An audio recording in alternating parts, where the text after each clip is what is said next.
Dear students, Agarwal math classes में आप सभी का स्वागत है। इन क्लासेस में बेसिक कंसेप्ट पर पूरा जोर दिया जाएगा। स्टूडेंट्स के मन में मैथ सब्जेक्ट को लेकर जो एक फोबिया होता है, जो एक डर होता है, वो बिल्कुल ख़त्म हो जाएगा। तो बने रहिए अग्रवाल मैथ क्लासेस के साथ। आइए शुरू करते हैं। आज की इस पहली वीडियो में हम 10th क्लास का चैप्टर 1 रियल नंबर्स को डिस्कस करेंगे। तो चलिए शुरू करते हैं। तो सबसे पहले रियल नंबर्स क्या होते हैं। Any number which is either a rational number or an irrational number is called a real number. कोई भी नंबर जो या तो रैशनल है और या इरेशनल नंबर है, उस नंबर को हम कह देंगे real number. These numbers are denoted by the English alphabet R. इन नंबर्स को हम कैपिटल आर के थ्रू डिनोट करते हैं, एक्सप्रेस करते हैं। And every real number is represented by a unique point on the number line. और जैसा कि हम 9th क्लास में पढ़ चुके हैं कि हम हर रियल नंबर को नंबर लाइन के ऊपर एक यूनिक पॉइंट से रिप्रेजेंट कर सकते हैं। यूनिक पॉइंट का मतलब है one and only one point. अब नेक्स्ट है लेमा एंड एल्गोरिथम। भाई लेमा क्या होती है और एल्गोरिथम क्या होती है। Lemma, a lemma is a proven statement used for proving another statement. Lemma एक ऐसी स्टेटमेंट होती है जो ऑलरेडी प्रूव्ड होती है और जिसकी हेल्प से हम दूसरी स्टेटमेंट को प्रूव करते हैं। Whereas algorithm, an algorithm is a series of well defined steps which gives a procedure to solve a given problem। Algorithm एक ऐसा प्रोसीजर है जिसके अंदर हम किसी दी गई प्रॉब्लम को कुछ वेल डिफाइंड स्टेप्स के थ्रू सॉल्व करते हैं। Euclid division lemma. Dear students, इस आर्टिकल को डिस्कस करने से पहले एक थोड़ा सा हम 9th क्लास का रिवाइज करेंगे। 9th क्लास में हमने एक डिवीज़न एल्गोरिथम पढ़ी थी कि dividend is equal to divisor into quotient plus remainder. से मान लो मेरे पास एक डिविडेंड है 23 और डिवाइज़र है 7। मैं 23 को 7 से डिवाइड करता हूँ तो 7 3 ज़ा 21 और रिमाइंडर हमारा आ जाएगा 2, कोशेंट हो जाएगा 3। तो हम लिखते थे कि dividend is equal to divisor into quotient plus remainder। 23 is the dividend, 7 is the divisor, 3 is the quotient and 2 is the remainder। जो ये रिमाइंडर होता था ये हमेशा हमारा डिवाइज़र से छोटा होता था। तो बिल्कुल सेम चीज़ अब दोबारा से आ गई है, लेकिन जो उसका नाम हो गया है वो हो गया है यूक्लिड डिवीज़न लेमा। अब इसमें हमारे पास शुरू में दो पॉजिटिव इंटीजर गिवन हैं, एक a और एक b। a को हम लेके चलेंगे डिविडेंड की तरह और b को हम लेके चलेंगे डिवाइज़र के तौर पर। अगर मैं a को b से डिवाइड करता हूँ तो जो कोशेंट आएगा वो q है और जो रिमाइंडर है वो हमारा क्या है r। अब ये हमारी स्टेटमेंट क्या कहती है इसकी, given two positive integers a and b, there exist unique integers q and r such that a is equal to bq plus r where q greater than equal to 0 and 0 less than equal to r less than b।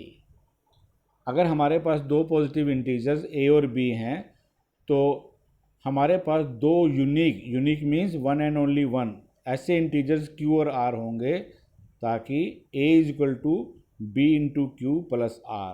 अब b divisor है, q हमारा quotient है, तो quotient हमारा 0 भी हो सकता है और ग्रेटर देन 0 भी हो सकता है। तो दैट्स वाई यहाँ पर लिखा गया है कि q is greater than equal to 0। और रिमाइंडर के बारे में कहा गया है कि रिमाइंडर या तो 0 होगा या 0 से बड़ा होगा, लेकिन डिवाइज़र b से छोटा होगा। चलिए इसको थोड़ा सा और अच्छे ढंग से क्लियर करते हैं। देखिए स्टूडेंट्स, मैंने आपको समझाने के लिए फर्स्ट 20 नंबर्स लिए हैं 1 से लेकर 20 तक। अब मान लो मैं इसमें से किसी भी नंबर को, मान लो मैं नंबर 8 ले लेता हूँ और उसको 2 से डिवाइड करता हूँ तो जब मैं 8 को 2 से डिवाइड करूँगा तो मेरा रिमाइंडर क्या आएगा, 0 आएगा। और अगर मैं 8 की बजाय 11 नंबर ले लेता हूँ और 11 को 2 से डिवाइड करता हूँ तो रिमाइंडर मेरा क्या आएगा, 1 आएगा। अब इसका क्या मतलब है कि if any of these integers is divided by 2 then R is 0 और 1। अगर मैं इनमें से किसी भी नंबर को लेकर 2 से डिवाइड करता हूँ तो रिमाइंडर मेरा या तो क्या होगा, 0 होगा और या मेरा क्या होगा, 1। That is 0 less than equal to R less than 2। अब इसको दोबारा से करते हैं कि मान लो मैं कोई नंबर ले लेता हूँ और उसको 3 से डिवाइड करता हूँ तो जो मेरा रिमाइंडर होगा या तो 0 होगा या 1 होगा और या 2 होगा। जैसे मान लो मैं नंबर ले लेता हूँ 15 को जब आप 3 से डिवाइड करोगे तो रिमाइंडर आएगा 0। और अगर मैं नंबर ले लेता हूँ 19 तो इसको जब आप 3 से करोगे तो आपका रिमाइंडर आएगा 1। और अगर मैं ले लेता हूँ 20 तो आपका रिमाइंडर आएगा 2। तो इसका मतलब ये है कि जब हमारा डिवाइज़र 3 है तो जो पॉसिबल वैल्यूज़ रिमाइंडर की होंगी वो 0 भी हो सकती है, 1 भी हो सकती है और वो 2 भी हो सकती है। यानी हम कह सकते हैं 0 less than equal to R less than 3। Similarly by 4 है, अगर मैं किसी भी नंबर को 4 से डिवाइड करता हूँ तो जो पॉसिबल रिमाइंडर्स होंगे वो 0 या 1 या 2 या 3। तो इसी पैटर्न में अब मैं कह सकता हूँ कि अगर हमारा डिवाइज़र b है, अगर हम इनमें से किसी भी नंबर को b से डिवाइड करते हैं तो जो हमारा रिमाइंडर होगा 0 less than equal to R less than b। यानी रिमाइंडर या तो 0 होगा या 0 से बड़ा होगा लेकिन b से क्या होगा, छोटा होगा।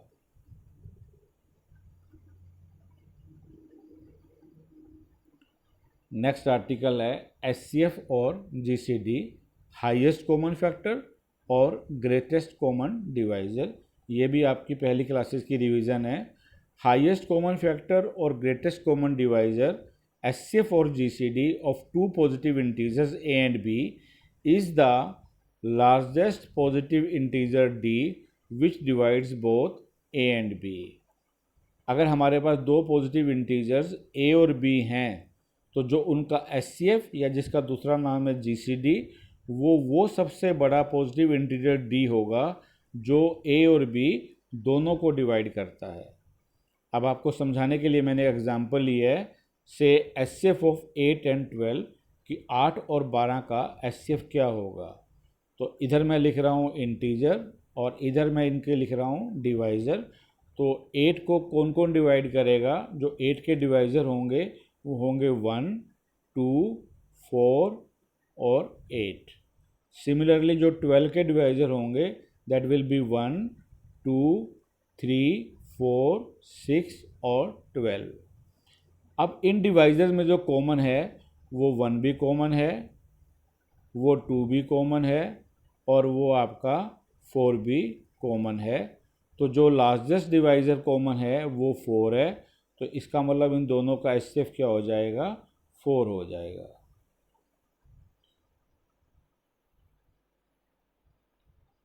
Next article is Euclid division algorithm. जब मैंने आपको पहले एल्गोरिथम की डेफिनेशन समझाई थी तो मैंने आपको क्या कहा था कि ये एक प्रोसेस होता है जिसके अंदर हम वेल डिफाइंड स्टेप्स को बार बार लगाते हैं किसी भी गिवन सॉल्यूशन का, किसी भी गिवन प्रॉब्लम का सॉल्यूशन निकालने के लिए। अब यहाँ पर इसका नाम है Euclid division algorithm. It is the process of applying repeated Euclid division lemma on two given positive integers. दो दिए गए पॉजिटिव इंटीजर्स के ऊपर बार बार यूक्लिड डिवीज़न लेमा का जो लगाने का प्रोसेस है उसको हम कहेंगे Euclid division algorithm. It is used to find the HCF of 2 और मोर गिवन इंटीजर्स। इसको हम कहाँ यूज़ करेंगे, अगर हमें 2 या 2 से ज़्यादा पॉजिटिव इंटीजर्स का HCF निकालना है तो वहाँ पर हम इसको यूज़ करेंगे। मान लो हमारे दो पॉजिटिव इंटीजर्स ए और बी हैं और यहाँ पर मैं ले कह रहा हूँ कि A is greater than B. अगर हमारे पास दो इंटीजर्स हैं ए और बी जहाँ पर ए बी से बड़ा है, तो आइए इसको करते हैं कि हम इसको कैसे करेंगे। Step 1, apply Euclid division lemma to A and B. तो हमारा जो पहला स्टेप होगा, हम ए और बी जो दो पॉजिटिव इंटीजर्स हैं उसमें यूक्लिड डिवीज़न लेमा को लगा देंगे, जो हम पहले कर चुके हैं। हम लिखेंगे A is equal to B Q plus R, where 0 less than equal to R less than B. This is step number 1। अब देखिए स्टूडेंट्स, अगर हमारा यहाँ पर रिमाइंडर 0 आ जाता है तो जो इस स्टेज पर हमारा डिवाइज़र होगा दैट इज़ बी, वही हमारा क्या हो जाएगा, एचसीएफ हो जाएगा।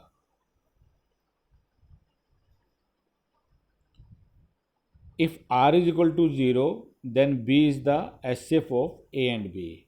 लेकिन अगर आर हमारा 0 नहीं आता है तो हम क्या करेंगे, दोबारा से यूक्लिड डिवीज़न लेमा को लगाएंगे और किसके ऊपर लगाएंगे, जो हमारा डिवाइज़र था बी उस पर, और जो हमारा रिमाइंडर है आर उसके ऊपर। यानी जो बी है वो अब डिविडेंड बन जाएगा और जो आर है वो हमारा डिवाइज़र बन जाएगा। और फिर दोबारा देखेंगे कि हमारा रिमाइंडर क्या आता है। अगर रिमाइंडर 0 आ जाएगा तो जो ये डिवाइज़र है ये हमारा एचसीएफ हो जाएगा, और अगर रिमाइंडर 0 नहीं आता है तो हम इस प्रोसेस को तब तक कंटिन्यू करेंगे जब तक कि हमारा रिमाइंडर 0 ना आ जाए। तो जब हमारा रिमाइंडर 0 आएगा उस स्टेज पर जो डिवाइज़र होगा वो हमारा क्या हो जाएगा, एचसीएफ हो जाएगा। अब देखिए स्टूडेंट, इस एल्गोरिथम में जो बेसिक कंसेप्ट है कि जो हमारे गिवन इंटीजर्स थे ए और बी, उनका एचसीएफ इक्वल होगा बी और आर के एचसीएफ के। यानी जो हमारा लास्ट में जब रिमाइंडर 0 आएगा उस समय जो डिविडेंड होगा और जो डिवाइज़र होगा उसका एचसीएफ, और जो इंटीजर्स हमें ए और बी का एचसीएफ निकालना था वो दोनों आपस में क्या होंगे, इक्वल होंगे। आइए अब कुछ एग्जाम्पल लेकर हम इसको और क्लियर करते हैं।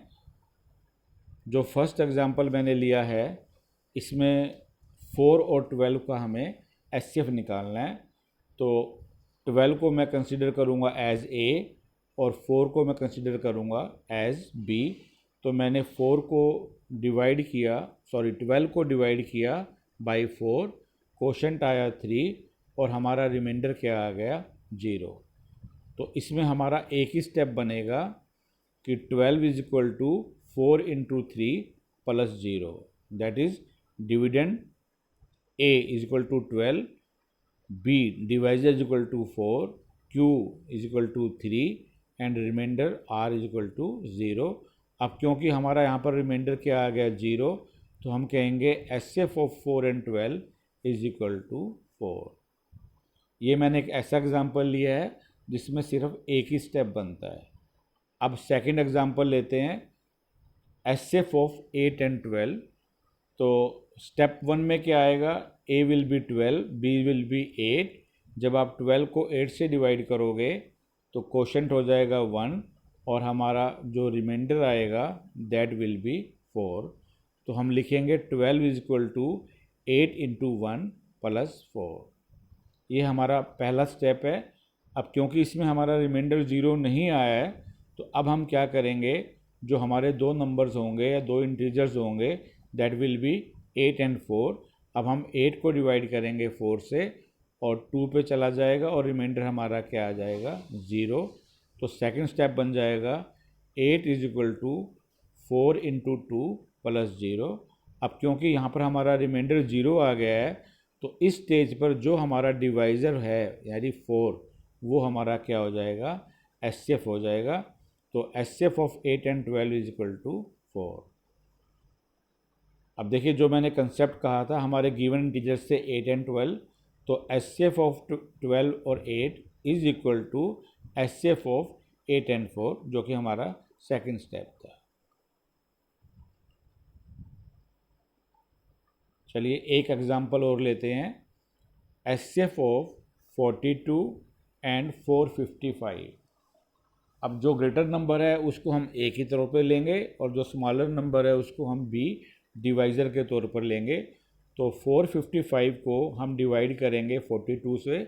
तो सिर्फ पहला स्टेप ले रहा हूँ, जब हम 455 को 42 से डिवाइड करेंगे तो हमारा जो रिमाइंडर आएगा दैट विल बी 35। हमारा यहाँ पर रिमाइंडर क्या आ गया 35। तो मैंने पहला स्टेप लिख दिया 455 is equal to divisor 42 into quotient 10 plus remainder 35। अब क्योंकि रिमाइंडर हमारा ज़ीरो नहीं है तो हम अगला स्टेप लेंगे जिसमें हमारे नंबर्स क्या होंगे 42 और 35, यानी मैं 42 को 35 से डिवाइड करूँगा, क्वोशंट आएगा 1 और रिमाइंडर आपका क्या आ जाएगा 7। तो सेकंड स्टेप बन जाएगा 42 is equal to 35 into 1 plus 7। अभी भी हमारा रिमाइंडर क्या है ज़ीरो नहीं है। तो अब हमारा थर्ड स्टेप होगा 35 को हम डिवाइड करेंगे 7 से। तो अब हमारा रिमाइंडर यहाँ पर क्या आ गया ज़ीरो आ गया। तो हम लिखेंगे 35 is equal to 7 into 5 plus zero. अब क्योंकि रिमाइंडर ज़ीरो है तो इस स्टेज पर जो हमारा ये डिवाइज़र है 7 वो हमारा क्या हो जाएगा एचसीएफ हो जाएगा। तो स्टूडेंट्स अब हम एनसीईआरटी बुक के एग्जाम्पल को डिस्कस करेंगे। तो एग्जाम्पल फर्स्ट है जो कि पेज नंबर 5 पर है। Use Euclid division algorithm to find the HCF of 4052 and 12576। यानी हमें 4052 और 12576 का एचसीएफ निकालना है यूक्लिड डिवीज़न एल्गोरिथम को यूज़ करते हुए। तो चलिए स्टूडेंट्स अब हम इस क्वेश्चन को सॉल्व करते हैं। फर्स्ट एग्जांपल में हमें 4052 एंड 12576 का एचसीएफ निकालना है बाय यूक्लिड डिवीज़न एल्गोरिथम। तो इन दोनों में से जो नंबर ग्रेटर होगा उसको हम ए की तरह ट्रीट करेंगे और जो नंबर स्मॉलर होगा उसको हम बी लेकर ट्रीट करेंगे। तो as 12576 is greater than 4052 let A is equal to 12576 and let B is equal to 4052। अब हम दोनों नंबर्स पर यूक्लिड डिवीज़न लेमा जो है उसको अप्लाई करेंगे। तो then by applying Euclid division lemma on 12576 and 4052। तो डियर स्टूडेंट्स आपने अब क्या करना है, रफ शीट के ऊपर इन दोनों नंबर्स को लेकर लॉन्ग डिवीज़न करनी है, that is continued long division, और उसके बाद उस डिवीज़न को देखकर हम ये सारे स्टेप्स लिख देंगे। तो मैंने ये ऑलरेडी अलग से शीट पर ये लॉन्ग डिवीज़न कर दी है। तो हमारा जो फर्स्ट स्टेप है उसमें हम 12576 को 4052 से डिवाइड करेंगे। तो हमारा क्वोशंट आएगा 3 और रिमाइंडर आएगा 420। तो हमारा फर्स्ट स्टेप हो जाएगा 12576 is equal to 4052 into 3 plus 420।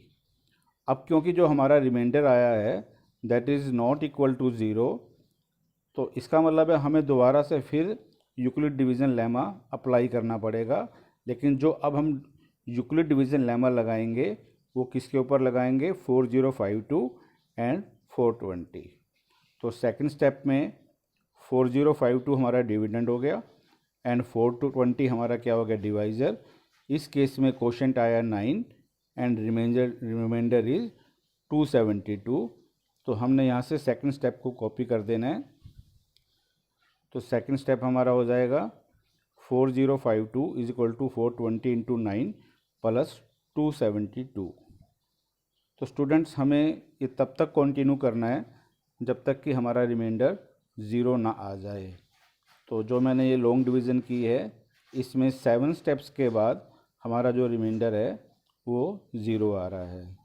तो 7th स्टेप में जब हमारा रिमाइंडर ज़ीरो होगा, step number 3, step number 4, step number 5, step number 6, step number 7, अब यहाँ पर हमारा रिमाइंडर 0 है, तो और जो डिवाइज़र है वो है 4। तो इस केस में इस स्टेज पर जो हमारा ये डिवाइज़र होगा that will be the HCF। अब हम कहेंगे as the remainder is 0 now, therefore 4 is the HCF of 12576 and 4052, hence HCF of 12576 and 4052 is equal to 4. Now second example is, show that every positive even integer is of the form 2q and that every positive odd integer is of the form 2q plus 1 where q is some integer। अब student देखिए जो statement है वो क्या कह रही है, भी हमें ये प्रूव करना है कि कोई भी पॉजिटिव इवन इंटीजर है तो वो 2q की फॉर्म में होगा, और कोई भी पॉजिटिव ऑड इंटीजर है वो 2q प्लस 1 की फॉर्म में होगा। यहाँ पर q हमारा क्या है, ये कोई इंटीजर है। तो चलिए आइए इसको अब सॉल्व करते हैं। सेकंड क्वेश्चन में सबसे पहले हम देखेंगे कि इवन इंटीजर और ऑड इंटीजर क्या होते हैं। तो इवन इंटीजर को हम बोलेंगे an integer which is divisible by 2 is known as an even integer. अगर कोई इंटीजर 2 से डिवाइड हो जाता है तो उस इंटीजर को हम कहेंगे इवन। और if N integer is not divisible by 2, अगर कोई इंटीजर 2 से डिवाइड नहीं होता है तो उसे हम कहते हैं ऑड इंटीजर। तो इसका मतलब जो भी गिवन इंटीजर है वो ऑड है या इवन है, इस बात का पता हमें 2 से डिवाइड करने पे पता लगेगा। तो इसका हमें यहाँ से हिंट मिल रहा है कि इसका मतलब हमें b की वैल्यू जो लेनी है वो 2 लेनी है। अब हम क्या करेंगे, a को एज्यूम कर लेते हैं कि let a be any positive integer and let b is equal to 2। तो अब हम यूक्लिड डिवीज़न लेमा लगाएंगे, a is equal to B Q plus r, that is a is equal to 2q plus r. q हमारा integer है और 0 less than equal to r less than 2। तो जो r की पॉसिबल वैल्यूज़ होंगी वो 0 और 1। तो जब मैं r को 0 पुट करूँगा तो a will be equal to 2q plus 0 that is equal to 2q। अब क्योंकि ये 2 का मल्टीपल है तो इसका मतलब ये 2 से डिविजिबल है, और अगर ये 2 से डिविजिबल है तो इसका मतलब जो a is equal to 2q है वो हमारा पॉजिटिव इवन इंटीजर है। ऐसे ही जब हम r की वैल्यू 1 पुट करेंगे तो a आएगा a is equal to 2q plus 1, और ये हमारा क्योंकि अब 2 से डिविजिबल नहीं, 2 का मल्टीपल नहीं है, इट मीन्स ये 2 से डिविजिबल नहीं है, तो इसका मतलब ये क्या हो जाएगा, हमारा ऑड इंटीजर हो जाएगा। तो a is equal to 2q plus 1 is a positive odd integer. Third example is, show that any positive odd integer is of the form 4q plus 1 और 4q plus 3 where q is some integer. अगर हमारे पास कोई भी positive odd integer है तो उसको हम दो तरह से एक्सप्रेस कर सकते हैं, या तो 4q प्लस 1 और या फिर 4q प्लस 3, और q हमारा क्या है, q हमारा कोई इंटीजर है। तो चलिए अब इसको हम सॉल्व करते हैं। थर्ड एग्जांपल में हमें ये प्रूव करना है कि अगर हमारे पास कोई पॉजिटिव ऑड इंटीजर है तो वो किस फॉर्म में है, आइदर 4q प्लस 1 और 4q प्लस 3। तो जैसा हमने पहले वाले क्वेश्चन में किया था कि let a be any positive integer and let b is equal to 4, क्योंकि हमें गिवन एक्सप्रेशन से हिंट मिल रहा है कि 4q प्लस 1 और 4q प्लस 3। तो यहाँ से हमें हिंट मिल रहा है कि b को हम क्या एज्यूम करेंगे, 4। अब हम a और 4 में यूक्लिड डिवीज़न लेमा लगाएंगे तो हमारे पास आ जाएगा a is equal to 4q plus r where 0 less than equal to r less than 4। तो जो पॉसिबल वैल्यूज़ ऑफ r होंगी दैट विल बी 0, 1, 2 and 3। तो जब हम अलग अलग वैल्यूज़ r की पुट करेंगे तो हमारे पास कोरस्पॉन्डिंगली अलग अलग वैल्यूज़ एक ही आ जाएंगी। तो when r is equal to 0 तो a will be 4q plus 0 4q। Similarly a is equal to 4q plus 1, a is equal to 4q plus 2 and a is equal to 4q plus 3।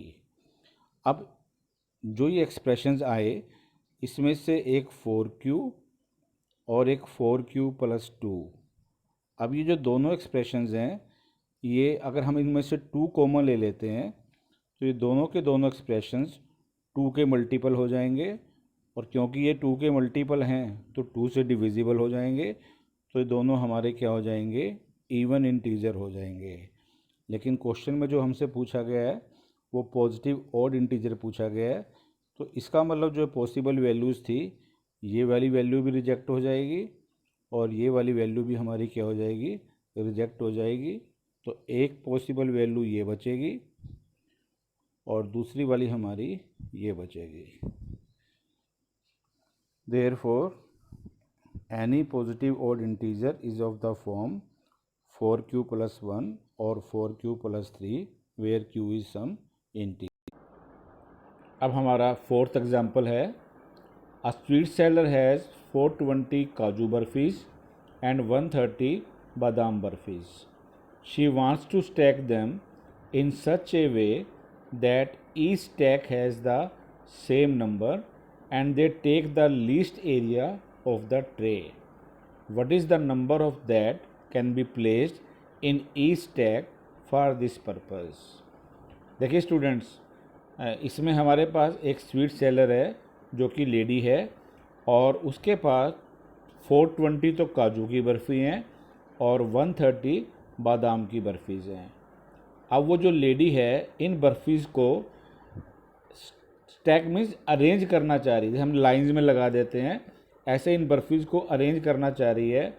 तो वो चाहती है कि हर line में जो बर्फीज़ हों उनका नंबर सेम हो, और सेकेंडली कि जब हम उन बर्फीज़ को अरेंज करेंगे तो जो ट्रे का एरिया होगा जहाँ पर वो बर्फ़ी रखी जाएंगी वो कम से कम हो। तो अब वो हमसे पूछ रहा है कि हर लाइन में हर स्टैक में जो नंबर ऑफ़ बर्फीज़ हैं वो कितनी होंगी। तो चलिए अब हम इसको सॉल्व करते हैं। फोर्थ एग्जांपल में एक स्वीट सेलर है जिसके पास 420 काजू की बर्फीज़ हैं एंड 130 बादाम की बर्फीज़ हैं, और जो वो स्वीट सेलर है दैट इज़ हम लेडी, वो उनको अरेंज करना चाह रही है इन सच ए मैनर कि हर लाइन में जो नंबर ऑफ़ बर्फीज़ हैं वो इक्वल हों, और जितनी लाइनें बनेंगी जितने वो अरेंजमेंट बनेंगे वो ट्रे का मिनिमम एरिया ऑक्यूपाई करें। तो हमें यहाँ से ये हिंट मिलेगा, जैसा कि मैंने लिखा भी है, for area of the tray to be the least the number of stacks must be the least. अगर हम चाहते हैं कि ट्रे का एरिया कम से कम हो तो इसका मतलब है जो नंबर ऑफ़ स्टैक्स हैं, जो लाइनें बनेंगी वो भी कम से कम होनी चाहिए। और ये कब पॉसिबल होगा, जब number of burfis in each stack must be maximum, जब हर लाइन में जो बर्फ़ियाँ होंगी वो ज़्यादा से ज़्यादा होंगी। तो इसका मतलब हमें इन दोनों नंबर्स का क्या निकालना है, HCF निकालना है। That is we have to find the HCF of 420 and 120। तो HCF निकालने के लिए हम एल्गोरिथम यूज़ करेंगे। तो मैंने साइड में देखिए बाय कंटिन्यू लॉन्ग डिवीज़न से ये डिवीज़न पूरी कर ली है जब तक कि हमारा रिमाइंडर 0 नहीं आ रहा है। तो इसमें हमारे 3 स्टेप्स बन रहे हैं। तो step number 1, 420 is equal to 130 into 3 plus 30। Second में 130 is equal to 30 into 4 plus 10, और थर्ड स्टेप में 30 is equal to 10 into 3 plus 0। अब देखिए थर्ड स्टेप में हमारा यहाँ पर जो रिमाइंडर है 0 आ गया है, तो यहाँ पर जो डिवाइज़र होगा वो हमारा क्या हो जाएगा, HCF हो जाएगा। तो that means HCF of 420 and 130 is equal to 10, hence 10 burfis can be placed in each stack for both kinds of burfis. तो स्टूडेंट्स, आज के लिए बस इतना ही। इस वीडियो को देखने के लिए आप सभी का बहुत बहुत थैंक्स। अगर आपको ये वीडियो अच्छी लगी हो तो इसे लाइक कीजिए और अपने फ्रेंड्स में इसको शेयर कीजिए। और अगर आपको इस वीडियो को लेकर कोई भी डाउट है तो आप प्लीज़ कमेंट सेक्शन में जाके उसको पोस्ट करें। साथ ही में हमारे इस चैनल को सब्सक्राइब करें ताकि आने वाले समय में जो दूसरी वीडियोज़ आएंगी वो भी आपको बराबर मिलती रहें। और साथ में बेल आइकन को भी ज़रूर प्रेस कीजिए ताकि जैसे ही कोई वीडियो अपलोड होती है तो आपको उसका नोटिफिकेशन मिल सके।